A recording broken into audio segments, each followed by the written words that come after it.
Um, I'd like to appreciate the presence of Dr. Bolahon, Builder Funmilayo Osabinu, Dr. Abel Owotemu, Builder Hassan Yusuf, Grace Ojile, Tomi Ogundare, Sunday Niyola, Julius Faremi. Hope I'm correct.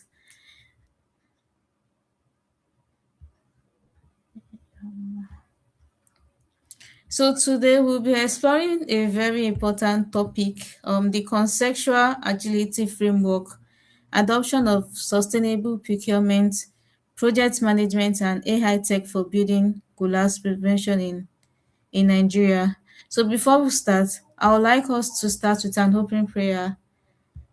Builder Yusuf Azan, kindly help us with an opening prayer.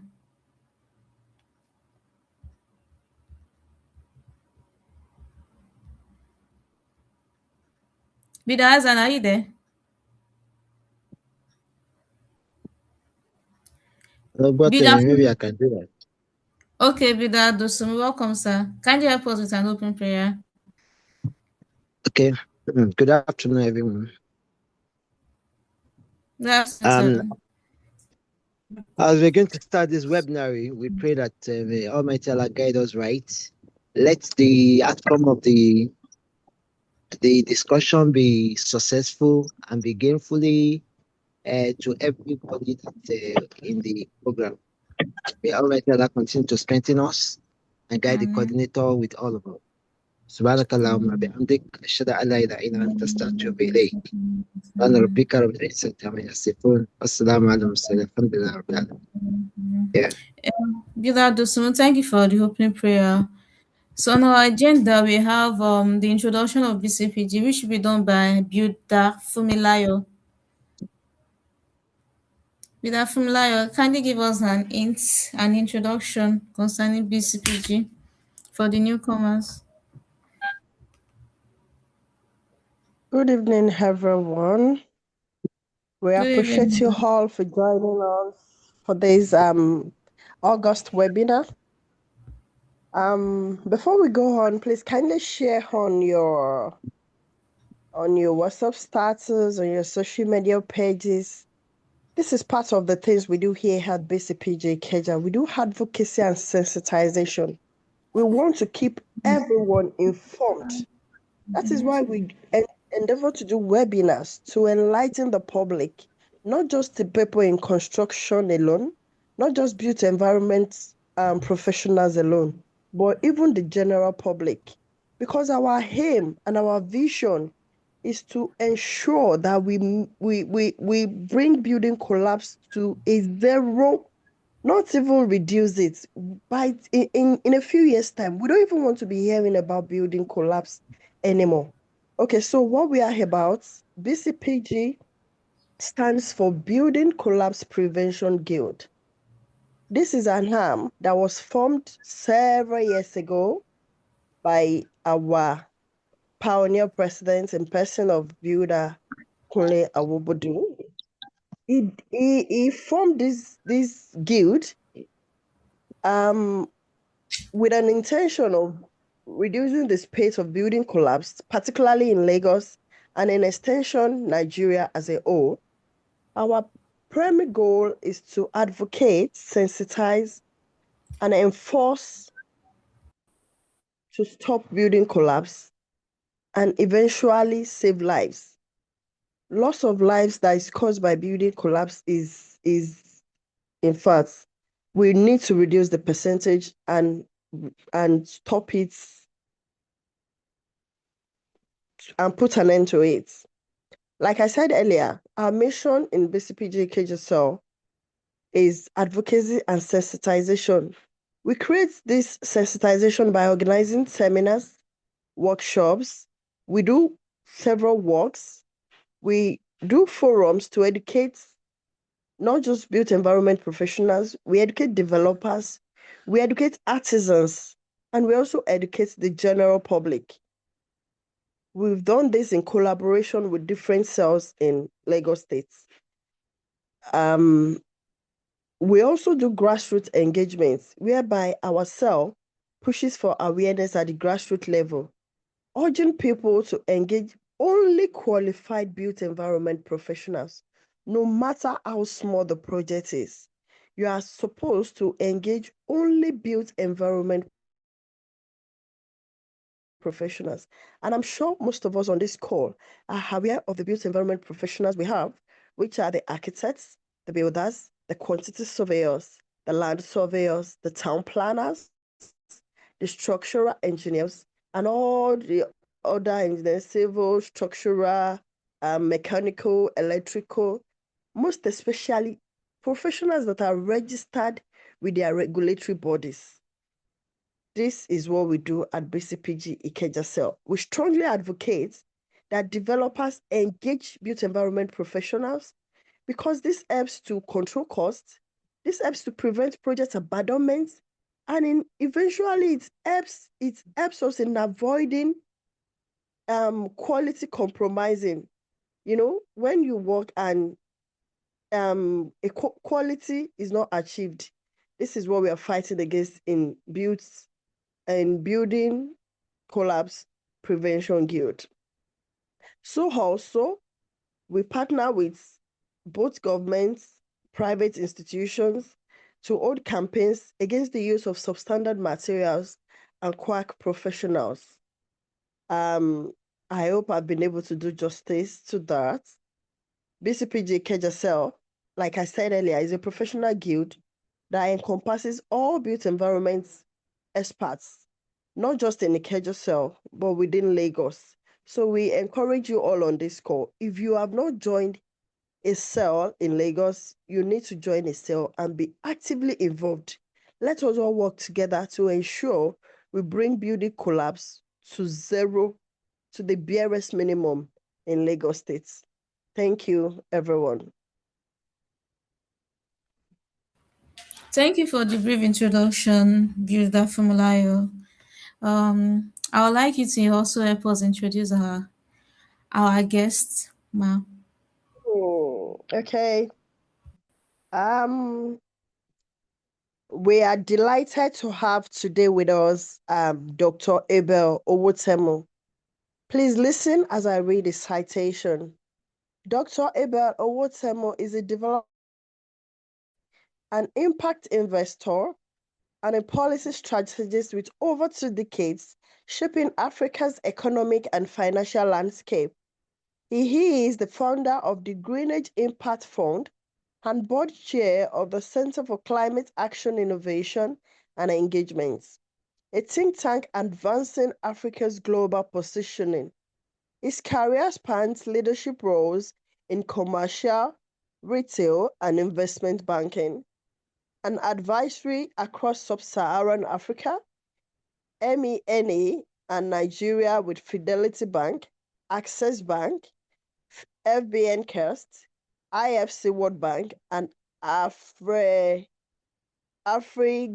Bank. Dr. Abel Owotemu is a certified project management professional and a PMICP Global Ambassador. Dr. Abel functions at the intersection of PPPs, finance, sustainability, tech innovation, and inclusive infrastructure growth. Please welcome with me Dr. Abel Owotemu as he takes us on the webinar for today. Dr. Abel, kindly unmute yourself. You're welcome to BCPJ Ikeja Cell, sir. You have the floor now. Thank you, sir.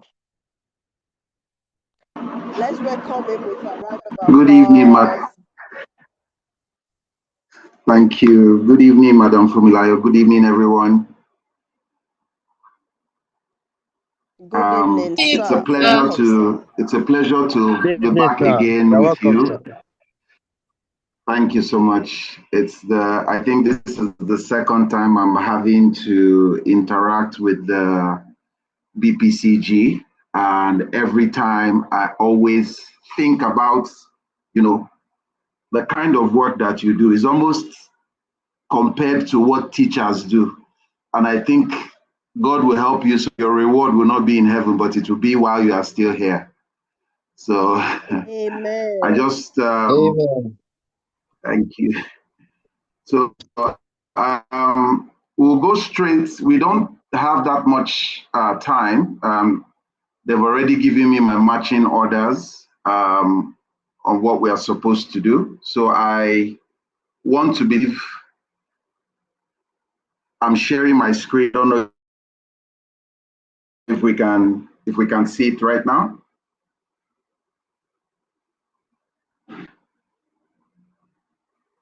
Can you see my screen? Are you able to hear me? Yes, we can hear you, sir. We can see your screen, sir. Okay. We can see the screen. All right. All right. Thank you. So I will be taking us today on the contextual agility. It's a framework that is in volatile environments. It's a framework that you can apply to anything that is high risk and high impact and requires results. Like I was saying earlier, the Building Collapse Prevention Guild functions at a very, very unique space, a space where it's like a catch-22 space. If you don't do, it could hurt you. If you do, it could still hurt you. So you might as well just do. So it's the space where the Building Collapse Prevention Guild operates. It's a risky space. And then to top it off, it's operating in a very strange market, a market that has been defying all odds for years. And it is now still functioning in the heartbeat of that strange market, Lagos, Nigeria. So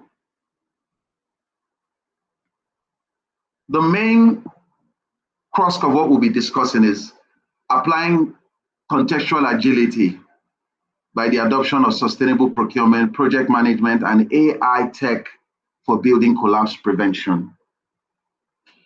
This is just the outline. We'll go through all of this as we go on. I think after the presentation, I'll share this so that they can share with members. I will go straight into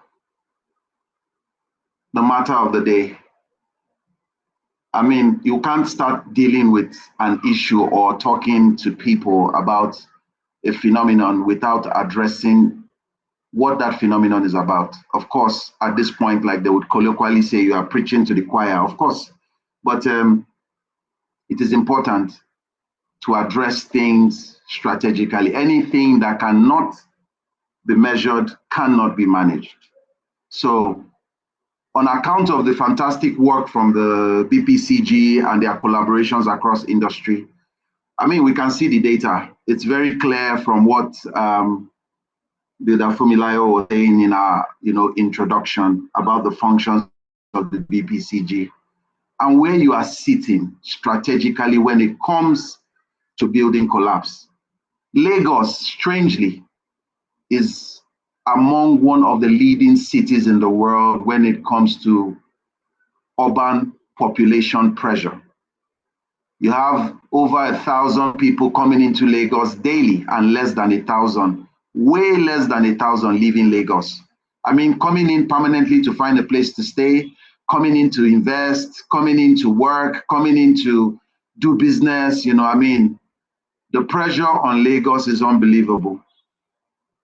And with that comes with the pressure on the demand for infrastructure, housing, social requirements and all of that. And it is only normal that will tend to have challenges like this. But again, Lagos is not the only city of this size. There are other cities, and they've been doing well to manage these types of man-made, crises when it comes to building collapse, right? So it's happening in Lagos, but the trend is beginning to spread to other states. But Lagos is responsible for over 50% of the collapses that's happened with regards to Nigeria. And of course, I mean, The numbers are there, the popular ones, the so unpopular ones, all of it is there. Like I said, it's spreading. One of the new entrants in the space is Abuja. We've been having constant, collapse in Abuja as well. And now I think we're also trying to borrow a leaf from Lagos. We are beginning to see flooding in Abuja as well, impacting, building construction and collapse. But hopefully some of that will change. So it's, like I said, almost preaching to the choir. There is no new data or information that you have not been inundated with. But again, what affects us as an environment and as a locality is the fact that, we are quicker and faster and more contented in addressing the symptoms than addressing the root cause. And because of that, I thought that it is important that we frame the problem beyond the symptoms. The collapse are just the symptoms. They are not actually the problems. The deaths are symptoms. They are not actually the problem. So I think that going deeper sometimes would help, and let us look at other things, beyond what typically would drive, the business as usual development of a collapsed infrastructure or building. So with what we've looked at and the data, we could see that, yes, there is engineering failure, quite all right. Most times you see that, yes. But there are a whole lot of other things as well. Beyond the structural defects that are tied to engineering failures, there's substandard materials, yes, there's poor supervision, but a great deal of the problem also tilts towards management and procurement failure, right? We can't stop people from selling or making substandard things, but we also have the choice of refusing to use substandard things. And then we also have the choice of working with professionals or not working with professionals. So all of that ties to management and procurement at large, right?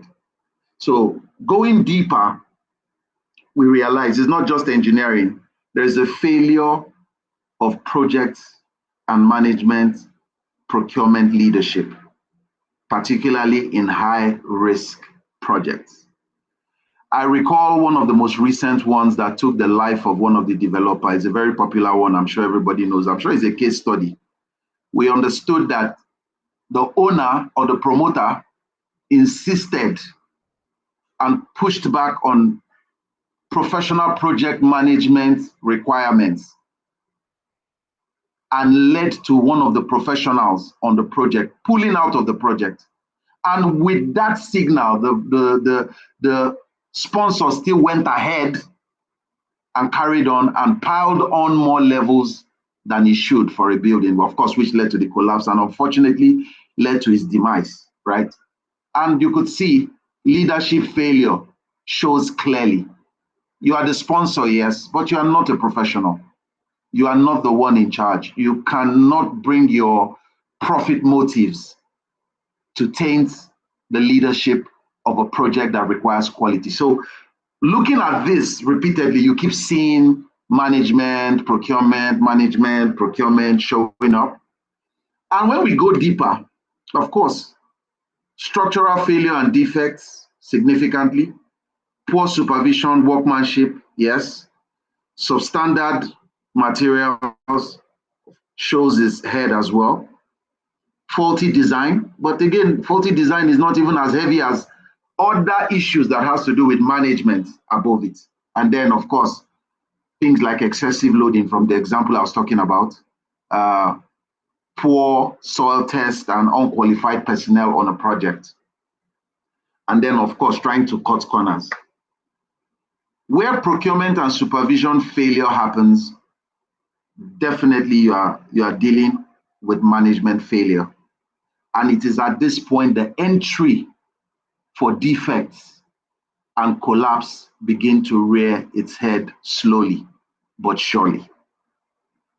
Where supervision is failing and procurement is failing, it begins to create the cracks and the sips for building collapse to take place. So where typically, I mean, if we look at it using a project management framework, these points are easily highlighted. You can find them from the forensics and the evaluation. At the design stage, you can trace that. But again, we said 9%, 40 design, or basically no design. The fixes that we've had so far for such things is ensuring we have, proper current licensed engineers, have geotech surveys. The second level, materials, substandard materials, particularly when we are facing economic pressure as an economy and the need to make return on investment. Of course, the typical standard fix, approved vendors, and then using SON, lab tested materials. Then the third level, at the contractor level, using inexperienced personnel or being comfortable with delivering projects and being very, very comfortable with quackery. Standard fix, pre-qualification, performance bonds, all of these things, standard. And then the last, where we have, management happening, cutting across everything, is the last, but of course, very important, poor supervision, where we tend to want to fix this with, we procure certified project management professionals, but again, we are short of these professionals. We are not training enough, and we are not getting enough people to take those certifications that would drive standards and have us have enough people with a quality mindset to deliver projects. So again, almost every case of building collapse had a designer, a builder, approving officer. In most cases, everybody was licensed. So what happened? There's never been a case where you go and they say, this building collapsed. You must find site engineer, you must find something, you must find all the required people you would find, including approval papers. Of course, not all of them you would find that case. Some approvals were not properly granted and then, they moved ahead. But standard-wise, you would find all these things. So what happened? Management and standards and certain things were overlooked. And when you begin to look at that, we've seen from our data, projects that are managed using a project management framework and philosophy tends to avoid failure, tends to avoid challenges with, collapse, and then poor management and all of that. So in terms of applying this to building collapse, we've looked at the standard typical project management phases, which comes from the initiation point to planning to execution to monitoring and then closure, and what the typical things should be if you are applying a standard project practice. Of course, we know this is not the case. That's why I said we've discovered that there's a huge deal of management failure, right? Part of the things that would drive this quality delivery of projects and collaboration is ensuring that certain standards are required and adhered to, right? And so far for the market, we've looked at building collapse both from the PMI side and then the project management construction professional side. And we see a huge alignment that helps with the fragmentation that happens with building construction that finally leads to the collapse, right? And combining these procedures and the requirements for standards under PMI and the PMI CP does a huge deal when it comes to building collapse prevention. So beyond that, there is also need to support it with sustainable procurement. what does that mean? It means from a management perspective, we need to be able to buy the right way and for the right reasons and for the long term. Very key. And a lot of times when we talk about poor quality and non-conformance, it has to do with profits and profit aspirations, either from the contractor point or from the sponsor point.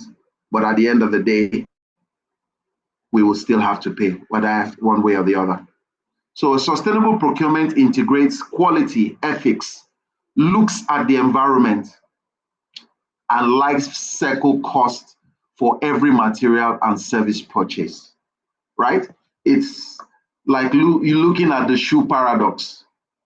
A rich man will buy a good and expensive shoe and use it for 10 years.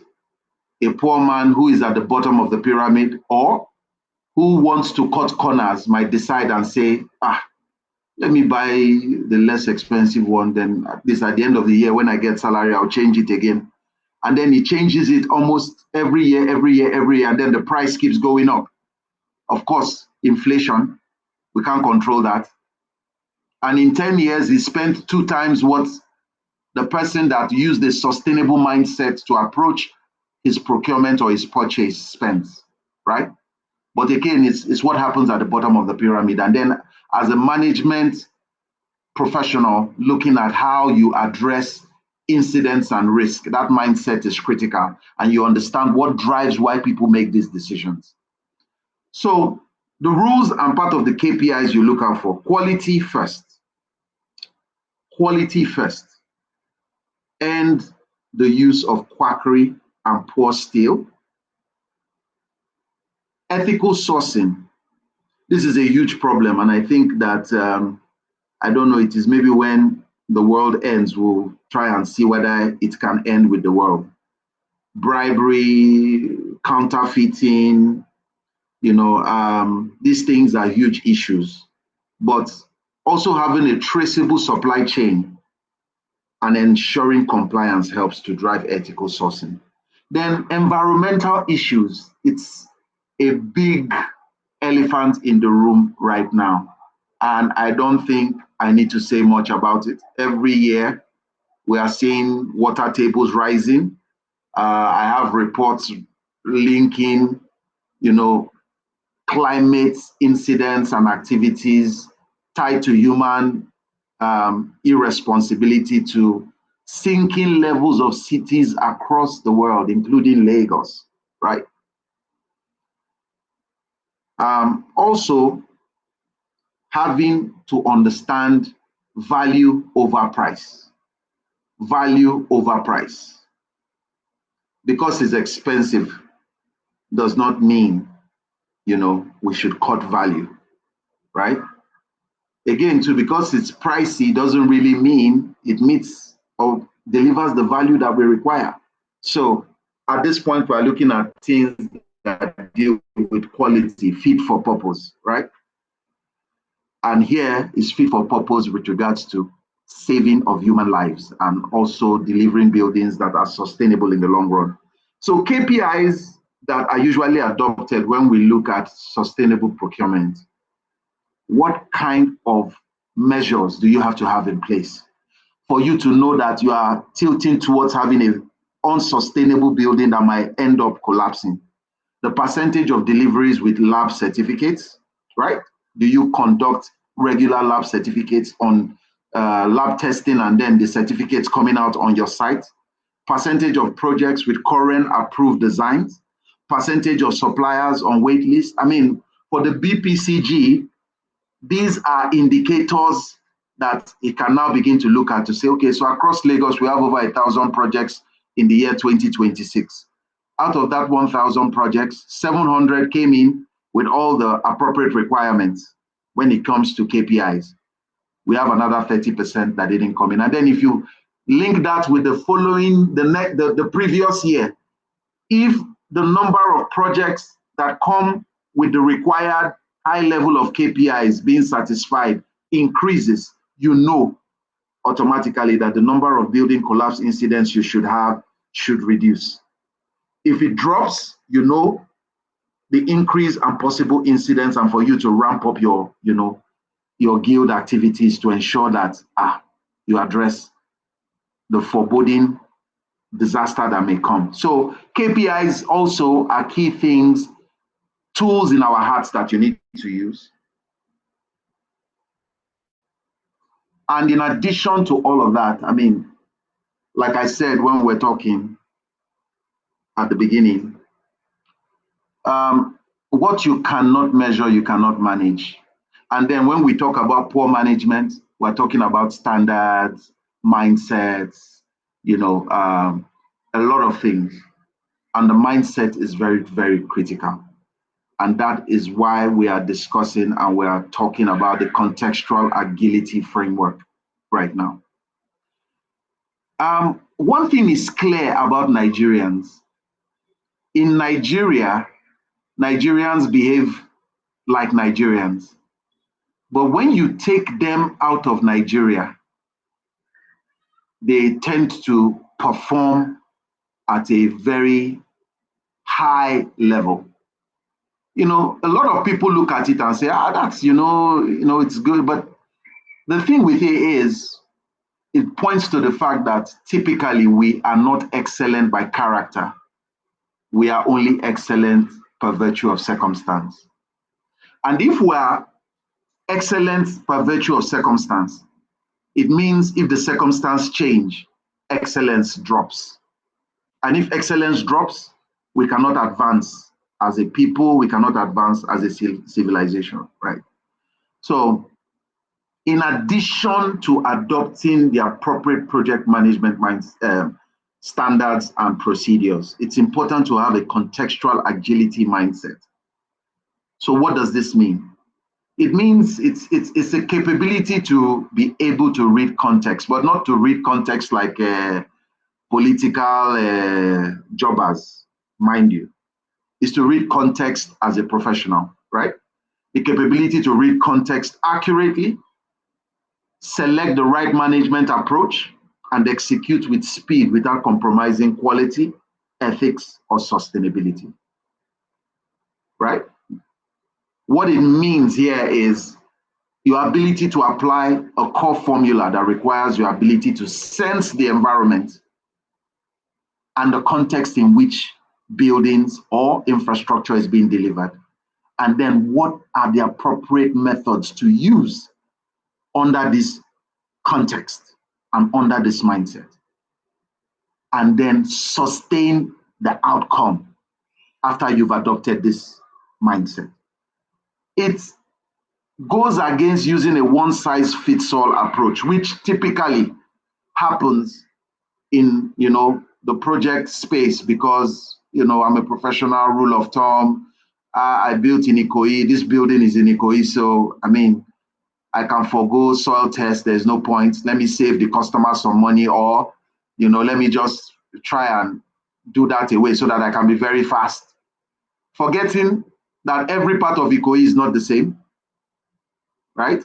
Every part of Lagos is not the same. What you can do in Ikorodu, you might not be able to do on the mainland. What you can do on the mainland, you might not be able to do in Lekki, right? So understanding that you cannot, as a professional, continue to use a one-size-fits-all approach is what the contextual agility mindset is all about. It is an agile mindset that requires you to be able to function in response to the environment adequately. So the contextual agility framework comes with a model, right? The model is framed as C.A.R.E.S, or in short, C.A.R.E.S. You cannot function in a place like the Building Collapse Prevention Guild without having some level of, in fact, you can't do anything in this life and create value and sustainability if you don't care. And from that mindset is why I framed it the C.A.R.E.S model. The C.A.R.E.S model has 5 pillars that operationalizes contextual agility. The first is the context scan that we spoke about earlier. Here, the required first steps, putting the first things first, the required requirements, your tests, your market scans, managing stakeholders.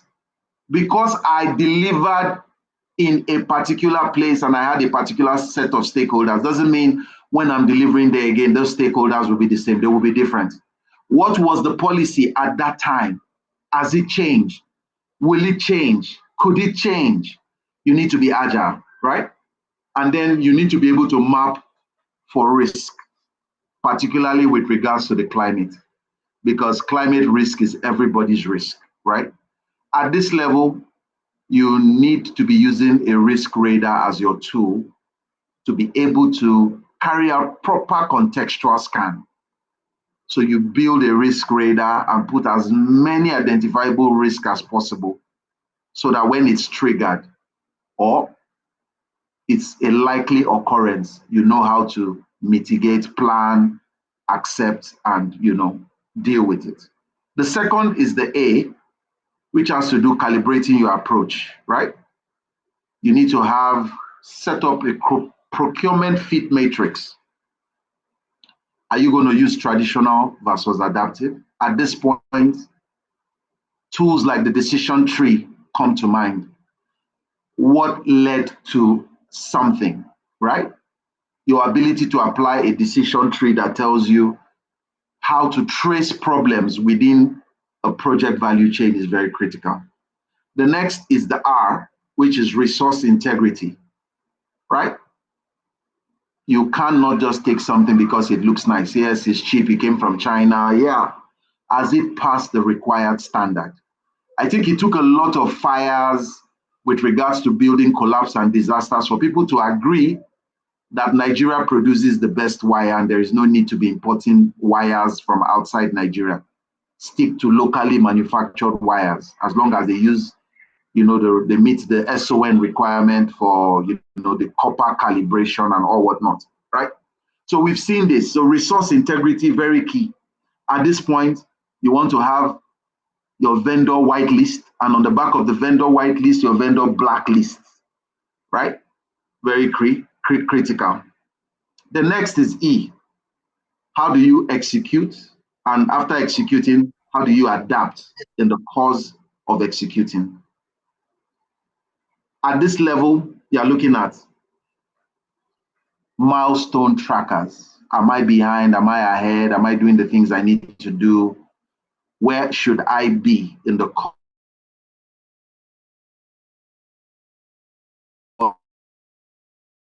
of delivering a building, or flooding, climate issues, and things like that? And the ability to track and adapt using digital tools is very key. And the last, how do you sustain impact, which is the S, right?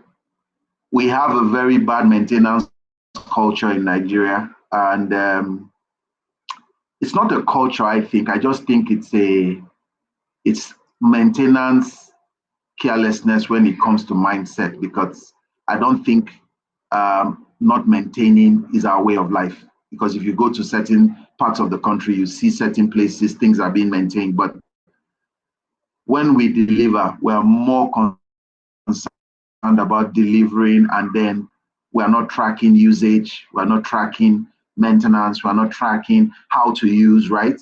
And all of those types of things. So it's important at this point that using a tool like your lessons logs is very important. What did I learn?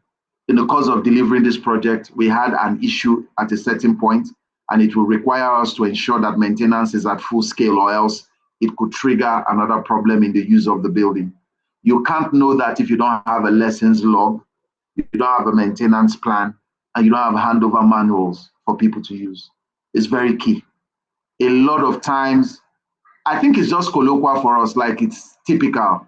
You buy a car, it's difficult for many people to read the manual of their car. Of course, there's a mechanic, there's any issue, I just take it over, I call my husband, or but it's difficult. And that culture has spread, right? We're used to using things colloquially. The same thing with a building. Why shouldn't we have a manual on where to go if there is a disaster? or what to do if there is a circuit break, or all those types of things, right? Very important. So the C.A.R.E.S model goes through from context scan to calibrating your approach, to ensuring resource integrity, to ensuring execution and adaptation, and ensuring that there is impact.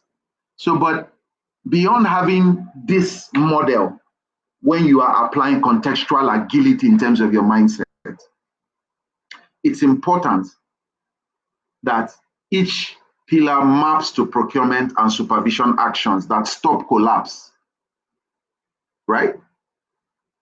Things that causes collapse. So basically, you should have an adaptive management approach once you apply contextual agility. So in terms of its in play, of course, we just talked about it, your contextual scan, procurement calibration, vendor vetting, your design and approvals, execution and controls, change control. I used an example when we were starting this conversation. Bad change control led to the collapse of the building in Ikoyi that killed the promoter. Change control that did not follow appropriate standards. It got so bad that the structural engineer, from what I understood, pulled out of that project. Right? So change control is a critical part of the C.A.R.E.S model, that when you are applying, if change control is not in place, formal approval beyond the sponsor's approval to the regulatory approval, right? For scope and material changes, there's a problem. So this is very critical. Handover and sustain, like I'd mentioned, and then having a learning loop, right? Your lessons learned log, looking at vendor performance, understanding this, and carrying this mindset from one project to the next. One of the things, or emerging mind tools that help this mindset, is the application of AI and digital tools for compliance and early warning. This is something that the BPCG cannot do without, right? Like I mentioned earlier, maybe if you have KPIs and you started a building safety index for cities, you could tell by measuring KPIs for the delivery of sustainably procured projects every year. If the index drops, it is correlating with an increase in collapse incidents. And these are things you cannot just rely on your mind and yourself as a person. So you would need technological tools, AI, artificial intelligence, and digital tools. So how does technology enforce contextual agility at scale? For instance, AI building compliance. You cannot bypass the technology as a human being. As a human being, I can cut corners. Brother Bolao is in my church, my pastor told me to, be very mindful, or, Madam Fumilayo, she needs to get this thing done quickly because she's doing one big Owambe and we need to do something, The AI will not take that input. Technology will not take that input. It will do compliance as it is required and give you the report that it is required. So you're having automated checks of design files, your current NIS standards. If somebody flaunts the standard, it flags it, right? It flags non-compliant elements before approval. So this is one of the ways. Then material traceability, right? You're buying from people and then they code their material. So if there is a failure, you know where to look for and where to address it. Site monitoring and early warning. We can't emphasize this enough. Early warning, using things like Internet of Things. Before buildings collapse, certain things have started happening. It takes days. Without applying technology, we don't know. For instance, there are buildings, people are working, they are hard at work, and it collapses while they're at work. With technology, this can be triggered and lives can be saved, right? Even if the building collapses, right? So it's very important how we can then having dashboards as well, real-time risk radars and KPIs for regulators, lenders, and of course, the BPCG. It helps reduce human error and enforces procurement rules automatically. So building a system that uses design validation, procurement traceability, site sensors, dashboard and alerts, you create an AI-enabled digital system that helps prevent building collapse. And this is what the agility mindset, the contextual agility mindset at scale is all about. Imagine the building collapse prevention guild having to deal with all over Lagos, as big as Lagos is and as populated as Lagos is. You can't but help than to adopt technology at this time. And we started and we said it's a mindset basically. So what is the mindset? It's a sustainability mantra that the contextual agility mindset adopts. And it's tied to what the Project Management Institute calls the iron triangle. The iron triangle is a fundamental concept in project management that illustrates challenging trade-offs that teams face between balancing scope, schedule, and cost when trying to deliver quality results. So you can only have something in 2 dimensions. You can't have everything. If you can see the screen, the middle of the screen says not possible. So it's not that it is not possible. There are very few people that operate there. People like Pastor Jerry, who has a very close relationship with God, and then God himself. With God, nothing is impossible. But as human beings, we tend to have a problem if we try to operate at the middle of this triangle. So what does it mean? If we want to deliver a project fast and we also want it to be cheap, that project will not be a good project. If we want to deliver a project that is good and we want it to be cheap, that project cannot be a fast project.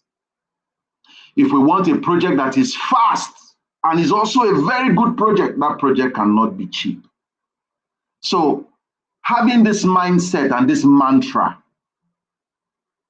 is very critical for the Building Collapse Prevention Guild. It helps reinforce the agility, contextual agility mindset and a quality mindset, right? You have to pick 2. So when you are negotiating and you are dealing with sponsors, they cannot have all 3. It's in the course of chasing all 3 that collapse will typically happen. So that is the mindset. So we adopt the business, the contextual agility mindset and the project management outlook and standard. It will come with business case and opportunity levers for the BCPG in the market, right? So what are the business cases? Why would an investor, a bank, or government need, or even, including a developer, need contextual agility, or even a sponsor in their mindset? Cost avoidance, right? Having this mindset helps with ease to access to finance. It also sharpens the brand, right? For the BPCG and then the contractors and developers it has to deal with. And it also ensures that there is jobs and resilience in the job market. Formal procurement and certification create demand for skilled artisans and inspectors. And the business can know that prevention continues to be cheaper than curing a collapse. If nothing else, that is the core business case. So the BPCG as change agents. Already, I know you are doing a whole lot of advocacy. But there are a couple of things I think we could look at. Looking at data and accountability, your partnership drive, yes, the kinds of partnerships and all of that. I know you're already doing that and you're already doing advocacy. Adoption of technology, very key. I know that will come at a cost, but that is where if we have the right partnerships, some of this can be supported. Technology, particularly when it comes to deploying early warning systems, right? And then compliance. What is the impact if the BPCG takes pole position as change agent? Because what we are trying to do here is enforce change, and that change is ensuring building collapse comes down to zero and life lost down to zero.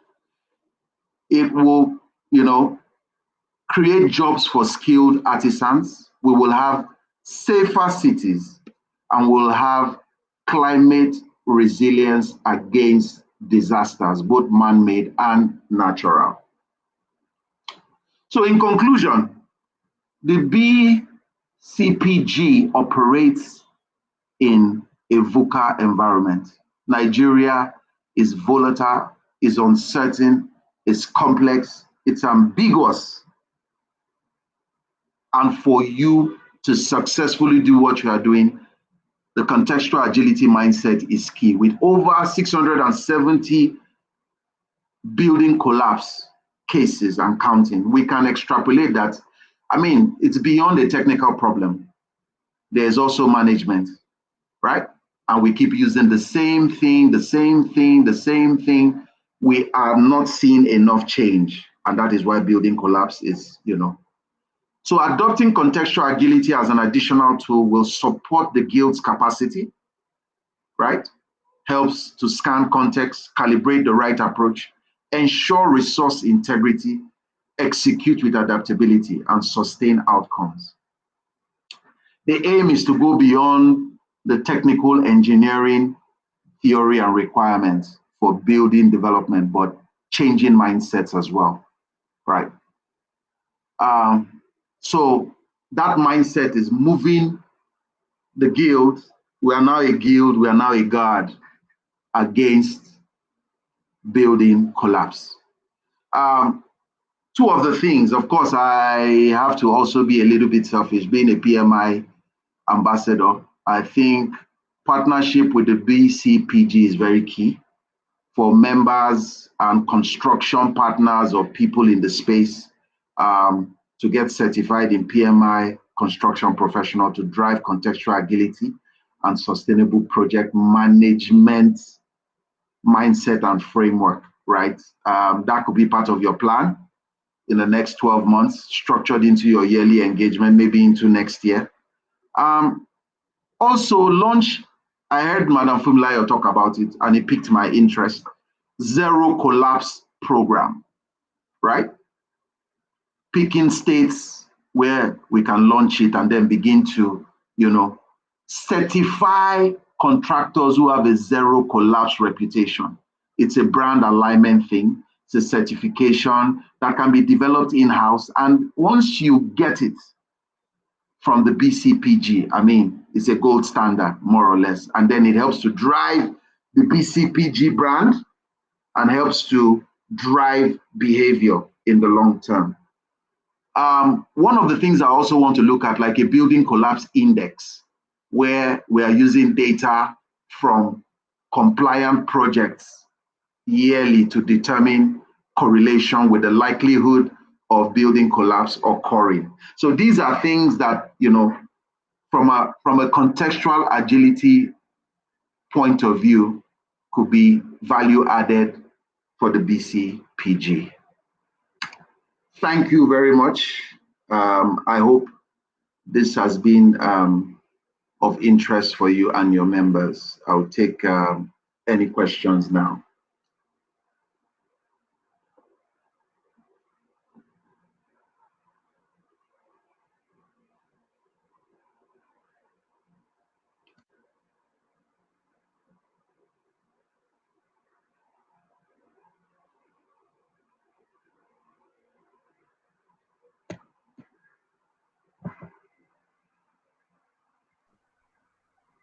Wow. Thank you very much, Dr. Abel. Owotemu, are you there?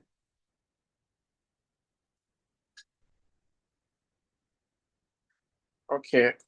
Thank you once again, our guest speaker, Dr. Abel, for the wonderful presentation of this topic. It's obvious that you've been able to convince us that contextual agility is a critical framework that professionals in the industry need to consider. And looking at that C.A.R.E.S framework, I think we need to dovetail it into practical scenarios as we practice in the field.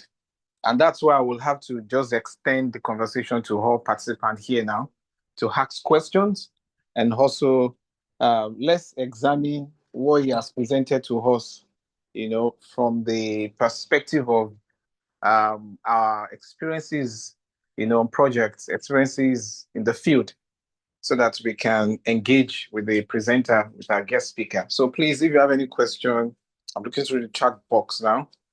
If you have any question, you can raise up your hand.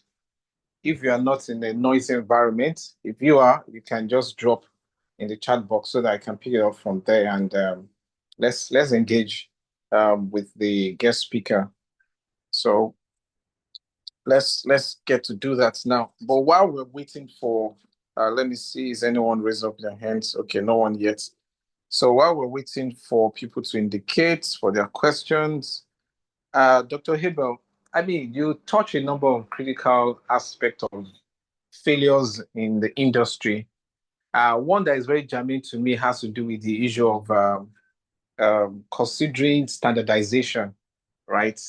Looking at it from the aspect of management, and also looking at it from the aspect of quality assurance from procurement management. And I think there is actually more or less like a Bible that connects all of this in one for us as professionals in the industry, and that's our National Building Code.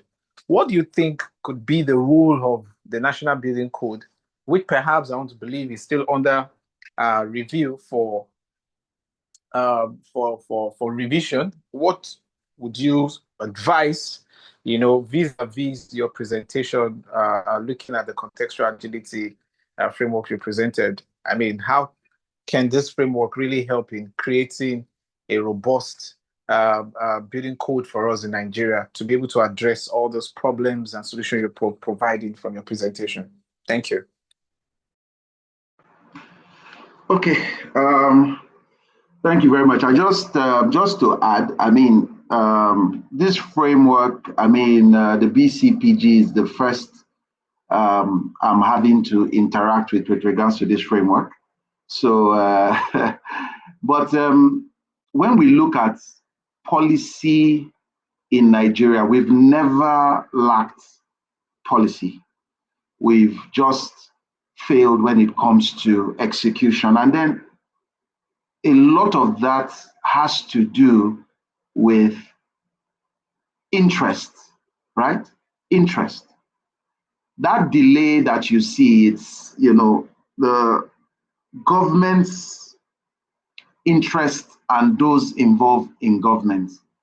And then we've realized over time that, if it is not a critical point for government, they don't tend to want to push, they don't tend to want to move. So professionals in the sector need to begin to look at collaboration more often. For the guys in architecture, they would say, well, what's my own? We have our architectural codes. We follow what we need to follow. We do it, we stamp it, we have our body. And once we do that, it's not on none. But when a building collapses or an infrastructure fails, every professional is, looked at with some level of scrutiny. It's just like the way they look at Nigerians outside. It makes no difference if you are a pastor, if you are, a very nice person. The minute you show up with your green passport, the lens with which you are evaluated is the same. You are most likely a scam artist, 419, you are a liar, or you faked your results, or you're not a professional, you're just claiming to be a professional. So the failure tells on the industry. And because of that, there is no reason why collaboration should not be happening. And then collaboration in the sense of putting pressure on government to ensure that these codes are approved and they align with every practice. It cannot be over-centered on the side of structural engineers or over-centered on the side of architects or over-centered on the sides of, oh, I'm a builder or I'm a civil engineer or no. We are all players in the ecosystem. Or yes, I'm the builder. All you are bringing is money. Because you are bringing money, you cannot come and be telling me what to do. Well, those that pay the piper dictates the tune, right? And again, that lack of collaboration is not seeing professionals coming together as a pressure group to push government to say, look, we need this thing done and we need it enforced. I will use an example with the medical field. I mean, if they take you to the medical doctors and dentistry board for disciplinary action, you are in trouble. You know that. And that has weight because of the pressure and how they kind of collaborate for the industry. And we need to begin to see that happen. That collaboration needs to happen so that we can form that level of pressure required to ensure that we hold the government to account, to do their jobs in terms of regulation, and to also enforce, and all of that. So the national building codes is important, but it's more important for us as practitioners. So we need to push, we need to drive pressure. We cannot sit in our silos and say, well, I would use my standards as NYB, or I'll use my standards at ACON, I'll use it, so there is one building standard that takes consideration for everybody. So collaboration to ensure enforcement and that standard becomes the gold standard is very critical. So that is, from my mindset, what we need to be looking at going forward. Well, thank you. Thank you. I think the issue of collaboration stand out clearly from your response. And I think it's one of the things that defines the uniqueness of BCPG. Like Bidafumi said in our introduction of what BCPG is at the outset of this meeting, we have all the major building practitioners, building industry or construction industry practitioners as part of this guild.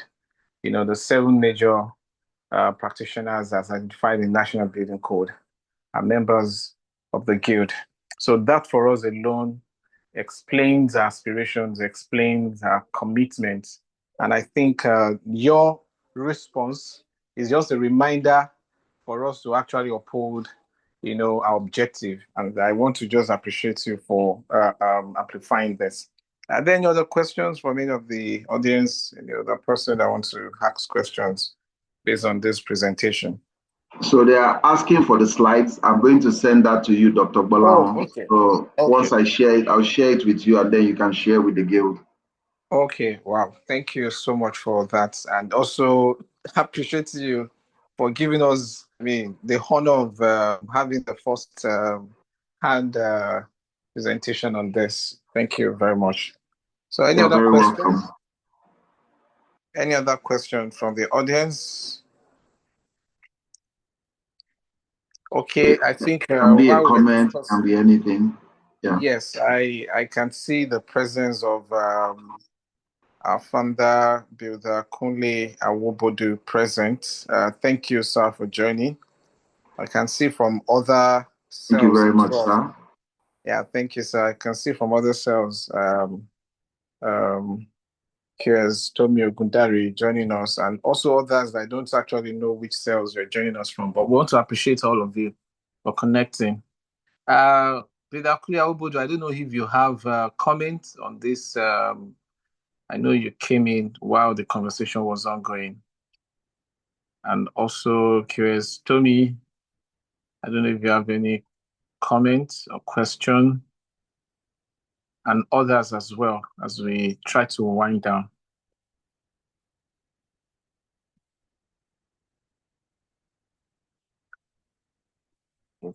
Okay. Okay, I think the last question from my hand, is targeted towards the AI inclusion, which you mentioned as one of the critical part of this framework, right? And I think the adoption is where we're actually having the problem. Like I was discussing with a friend of mine in the Western world a few days ago, where he's actually practicing somewhere in Europe. And, interestingly, some of the technologies that they're using there, he said from his research, within some critical industries in Nigeria, he said, interestingly, some of these technologies are already being adopted, in a highly regulated industry where it's mandated, for the use of this technology. An example is oil and gas, because of the level of risk associated. An example is in the fintech banking industry. So the question is, how can we accelerate this adoption also in the construction industry? Because it's obvious now that technology has come to stay.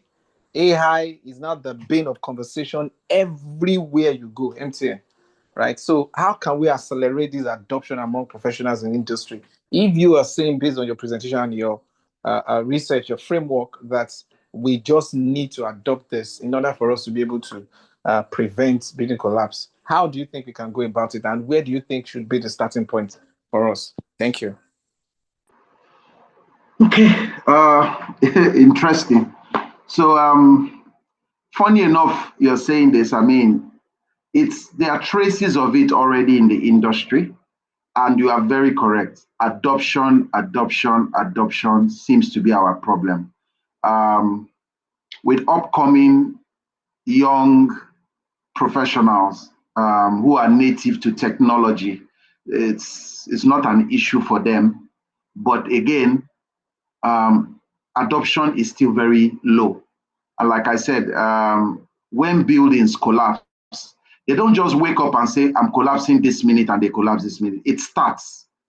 It takes some momentum, tilting, whatever, and then you can tell with the application of technology when the likelihood of it is going to happen, or while we are building and all of that. And so it's so critical right now that even in emerging markets around Africa, adoption is very high. So one of the things we need to begin to look at is, where are the possible ways or means of driving adoption through training?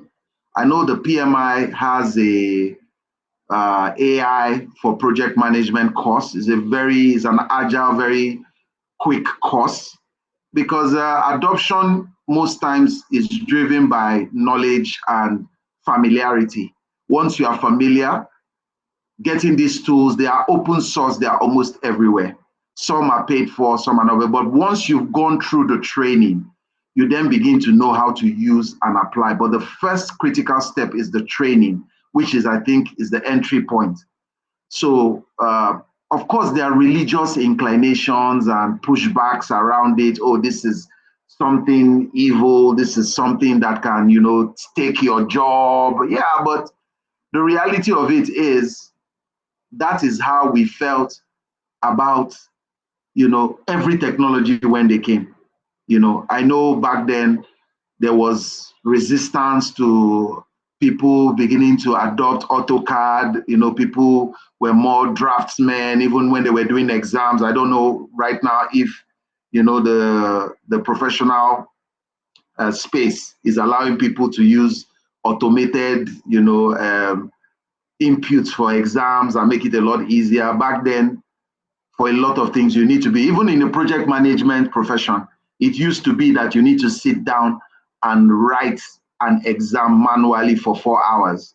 Right now, we've transitioned all of that to the Prometric environment. You write the exams and then you wait for 10, 15, sometimes 30 days before your results will come out. But right now, you write an exam, the minute you submit, in seconds, your results and your areas of weakness and strength is presented before you.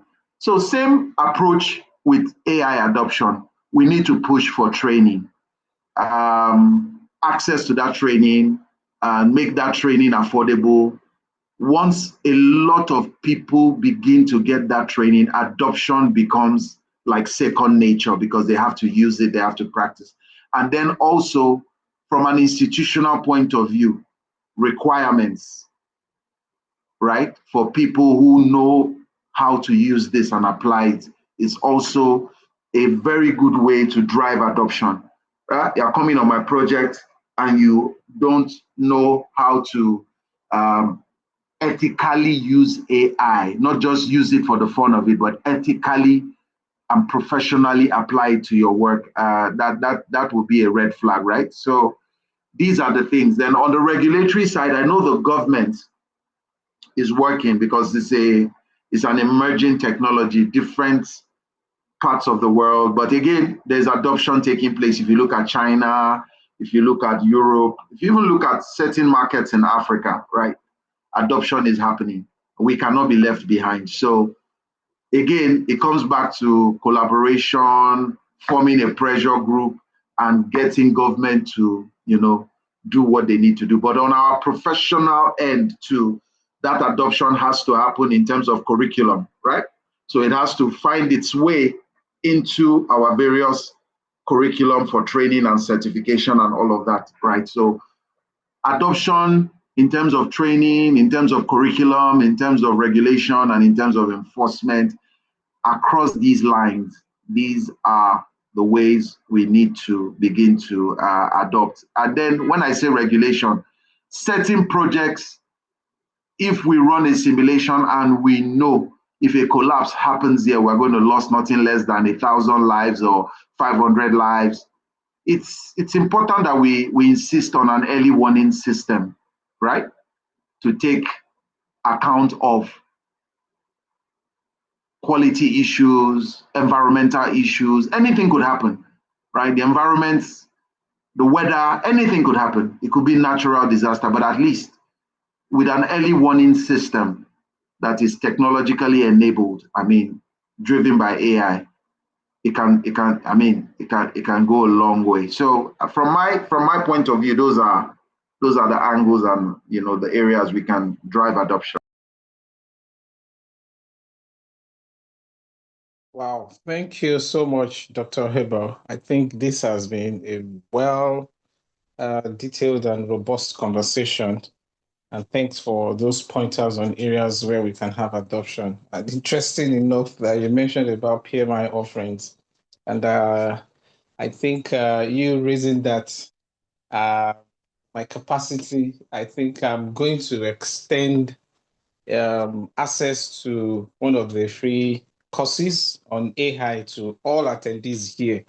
So please kindly, that's a PMI free course on AI, Gen AI for project managers. I think there are about one or two. Kindly drop your email address in the chat box here so that I can pick up, or one of the sales executives will put them together, and then we'll be able to send you access to the course so that everyone here will be able to take that free course. So please, let's do that quickly as we try to wind down. I think I saw because Toby's hand up initially. I don't know if that still stands. If you want to unmute and ask a question or comment based on the conversation. Thank you. Here's Tommy. All right. Good evening, everyone, and thank you, the speaker, for the various aspects of the issues already dealt with. And the comment is as regards the issue of early warning installation system. Mine would be a suggestion because, built environment, we are a very practical breed of professionals.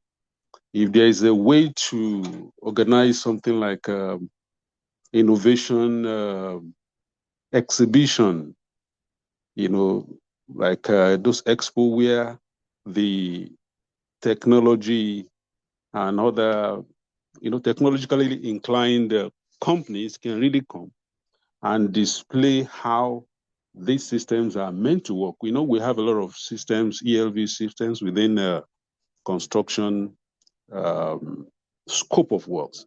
So it's maybe a good idea to demonstrate how the IoTs, how the sensors interact with the structural element. We can cast a prototype of a story building, embed some of these sensors within the slabs, however prototype they have, and then it can be seen to be demonstrated so that we can begin to talk about maybe what pressure can the sensor pick, what is it that it cannot pick, if it is overload, when the building exceed the design load, is it able to pick it? What kind of alarm are we going to hear? Does it send SMS to people who are in charge of the building, like the facility manager? So I think beyond the realms of discussing issues that may be need for BCPG to take this further, to engage, to create market for it, because a lot of the high-profile projects that are being affected, like that, the example the speaker gave, the Gerard Road collapse, definitely it will have been the cost of such installation compared with the overall development cost is negligible, is inconsequential to the cost. So it's important that we demonstrate so that there will be greater awareness. We are not just doing firefighting system. We're not just doing access control system. We are also embedding these as fundamental issues that we need to make our buildings more sustainable, more cheaper to maintain, and devoid of crisis that will give us a notorious name for notoriety. When the when the professional issues are being discussed on global scale. All right, so I think that's just the comment I wanted to make. Thank you very much. Oh, thank you so much, yes, Tommy. I think this is a wonderful comment and a well-received recommendation, or should I say suggestion. Interestingly, I mean, when we're planning and thinking about this particular webinar, this was one of the burning issue, and I'm happy to tell us that in a subsequent webinar, we're definitely going to have a session to talk about AI, practical AI tools and practical AI sessions where we'll be able to showcase all these LiDAR sensors and co. We have experts, who are into all of this that will come to showcase some of these things to us that we can adopt. And like you said, we're going to work together on this. I remember a few months ago, it was one of the conversations I had with the organizers of Big Five Construct on how they can partner with BCPG. Because if we are talking about the construction industry, one of the major pains and gaps has to do with the issue of, preventing building collapses, which has not necessarily been a focus of the exhibition. So things like this, in terms of collaboration, which Dr. Abel had mentioned, I mean, we can look at it, from this angle, how we can collaborate with existing opportunities for us to leverage on them. So thank you very much. I think we'll take this conversation further up to now. Okay, because our time is far spent, I think just a few of us have dropped our emails.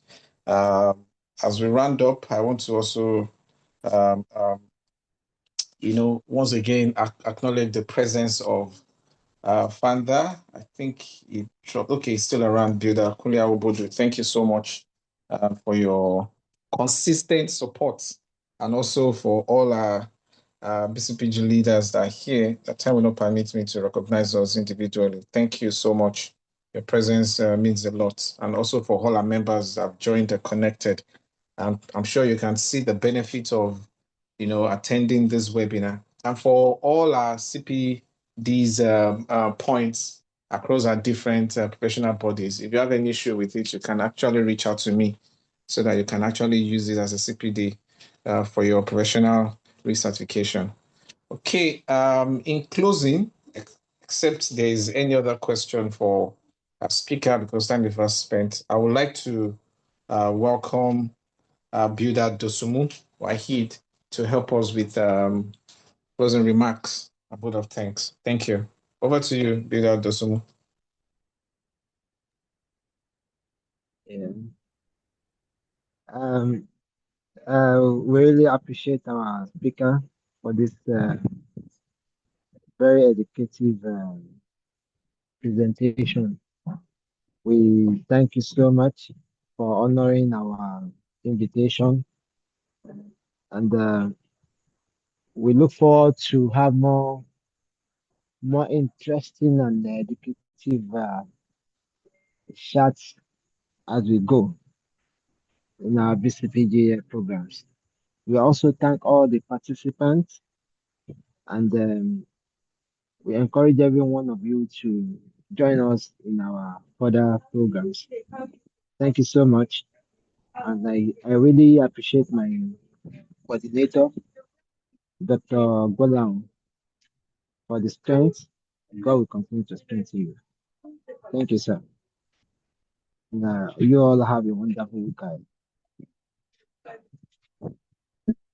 Thank you, Bila Dosumu. Thank you. I just remembered now, just to announce to us, our next month's meeting is going to be a physical meeting. So let's watch out. We'll send the details ahead of time to us. Thank you. If you have not dropped your email, please do. Engineer Frank, I see you. Thank you. God bless you for joining. And all others, thank you. Have a wonderful evening. Peter Thank Samuel you. Emego, thank you for attending the program as well. We appreciate you. Builder Dr. Faremi from Unilag, Department of Building. We appreciate you for joining us, sir. Also, Thank you very Builder Patricia Thank you very much. from University of Lagos. We appreciate you for joining us, ma. Builder Thank you. Lawal Abiodun, Builder Samuel Emego. We appreciate you for joining us.